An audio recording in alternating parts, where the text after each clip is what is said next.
হরিশ এখানে এসেছিল? খ্যাপা হরিশ? হ্যাঁ, মায়ের খোঁজ নিচ্ছিল।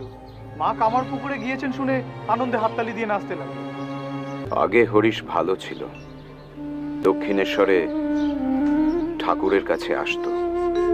ওর স্ত্রী ওর এই সাধু সঙ্গ কাটানোর জন্য, ওকে ঘরে আটকে রাখার জন্য জড়িবুটি খাওয়ায়, আর তারপর থেকেই বেচারার এই অবস্থা। পাগল হওয়ার পর যখন দক্ষিণেশ্বরে আসতো, মাকে দেখার জন্য সোজা নহবতের ঘরের দিকে ছুটে যেত। আমার তো তাই চিন্তা হচ্ছে নরেন, মাকে দেখতে এসেছিল, যদি কামার পুকুর গিয়ে থাকে।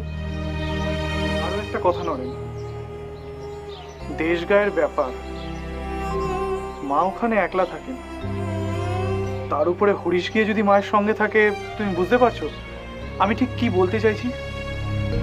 পারছি, তবে তা নিয়ে আমি চিন্তা করি না শরৎ। মা নিজেকে সব দিক থেকে রক্ষা করতে পারবেন। মার মধ্যে ঠাকুর আছেন। মা যে ঠিক কি বস্তু, কালে কালে সবাই তা বুঝতে পারবে।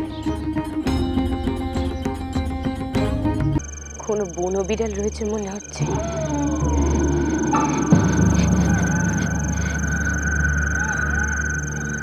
কোনো জন্তু জানোয়ার আমার পিছু করছেনি তো?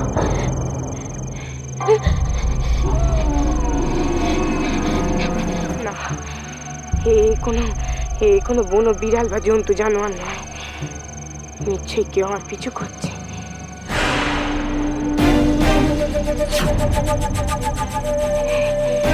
যা ভেবেছি তাই, কোনো মন্দ লোক আমার পিছু করতে।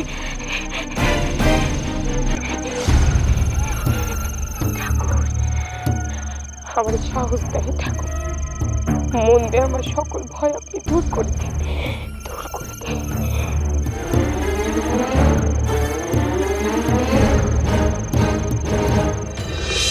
যেই হোক না কেন, এইবারে আমার আর ভয় পেলে চলবে না। নিজ মূর্তি আমার ধারণ করতেই হবে।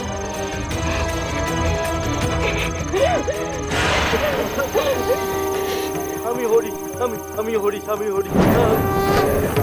वाराही नारसिंही च सर्वाश्चामितभूषणाः रक्षन्तु सायुधैर्दिक्षु विदिक्षु मं यथा तथा स्वाहा स्वाधा नमोऽस्तु ते स्वाहा स्वाधा नमोऽस्तु ते। এই ঘটনার পরে হরিশ শুধু শান্তই হয় না, বৃন্দাবনে চলে যায়।